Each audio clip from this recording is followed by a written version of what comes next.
procederemos a explicar su funcionamiento. Tenemos como nuestro primer elemento nuestra fuente de voltaje, que será de 18 voltios. Dicho elemento estará conectado en serie con nuestra primera resistencia, que tiene un valor de 820 voltios. Aquí nosotros podemos evidenciar que se forma nuestra primera rama, cerrando con la resistencia de 1000 ohmios y con otra que se dividirá de 1200 ohmios. Nuestra resistencia de 1000 ohmios cerrará con el polo negativo de nuestra fuente, la cual veremos también que está conectado a nuestro polo negativo de la otra fuente, es decir que representa esto un mismo nodo.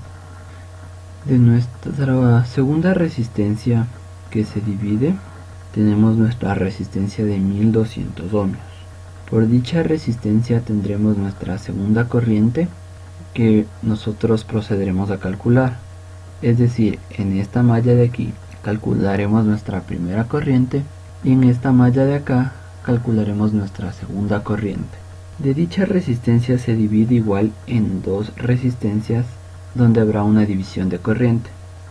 Se dividirá en nuestra corriente de 390 ohmios, la cual veremos que se conecta a nuestro polo positivo de nuestra segunda fuente de voltaje, que será de 5 voltios, y nuestra resistencia de 2200 ohmios, que se unirá a nuestro polo negativo de nuestra fuente de voltaje, que también representará el polo negativo de nuestra otra fuente de voltaje, como ya lo habíamos mencionado anteriormente.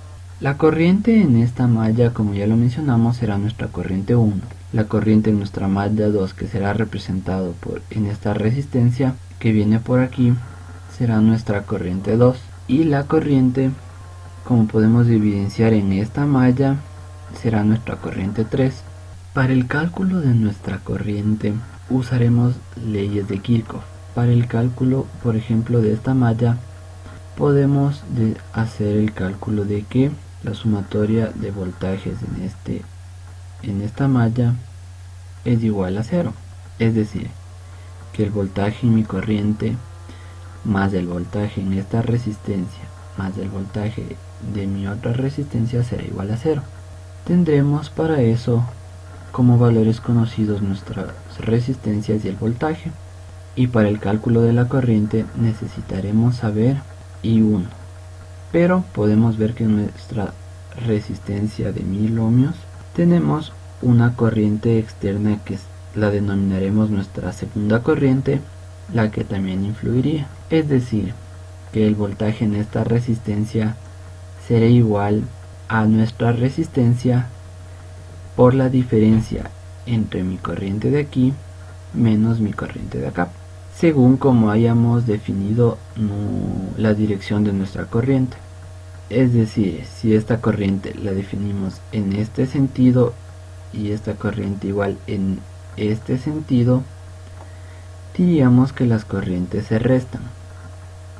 Pero si esta corriente la definimos en este sentido y esta corriente en este sentido, en nuestra resistencia las corrientes se sumarían, ya que las dos corrientes están entrando a nuestra resistencia.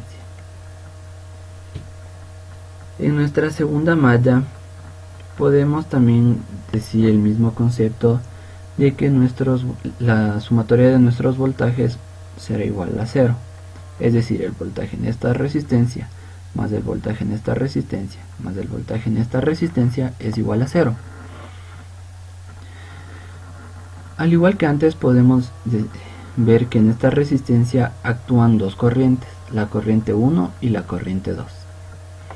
Y en nuestra resistencia de aquí podemos ver que actúa nuestra corriente 2 y una tercera corriente, nuestra corriente 3, que la denominaremos en esta malla. Y por último podemos ver nuestra tercera malla, la cual también aplicaremos de que la sumatoria de voltaje es igual a 0. En esta resistencia influye solo nuestra corriente 3, pero en esta resistencia influye nuestra corriente 3 y nuestra corriente 2. Al sacar la sumatoria de voltajes en cada una de las mallas, podemos ver que aquí tenemos dos valores desconocidos, que es la de la corriente 1 y la de la corriente 2 que actúan en esta resistencia. En nuestra segunda malla podemos ver que tenemos valores desconocidos de nuestra corriente 1, nuestra corriente 2 y nuestra corriente 3 en esta malla. Y en nuestra última malla podemos ver que tenemos valores desconocidos de nuestra corriente 2 y de nuestra corriente 3. Es decir, formaremos un sistema de ecuaciones de 3×3, la cual al resolverla obtendremos la corriente de nuestra malla 1, nuestra malla 2 y nuestra malla 3. Al iniciar nuestra simulación, nosotros podemos evidenciar que ya nos da la corriente que sale de aquí, es decir, la corriente que atraviesa por aquí. Y como ya definimos que nuestra resistencia de aquí solo influye en nuestra corriente de la malla I1, podemos definir que esta sería nuestra corriente 1. Igual en nuestra última resistencia podemos ver que a nuestra fuente llega una corriente de 408 microamperios. Es decir, que existe aquí un flujo de corriente de 488 microamperios. Y como definimos que en esta resistencia solo actúa nuestra corriente 3, tendremos el valor de nuestra corriente 3.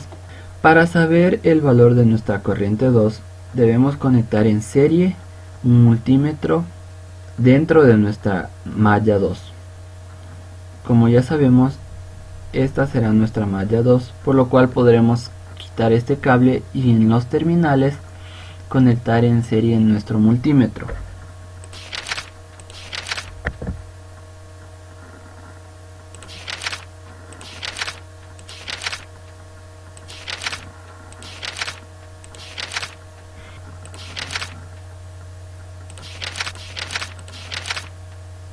Al empezar nuestra simulación, podemos evidenciar que aquí existe un paso de corriente de 2,85 mA, lo cual, comparando con nuestros cálculos teóricos, podremos ver que son muy similares, con pequeños errores, los cuales se justifican al realizar nuestros cálculos por errores de aproximación o, en el caso de la realización de medidas, por el deterioro de nuestros instrumentos utilizados o también por resistencias internas que contienen nuestros multímetros.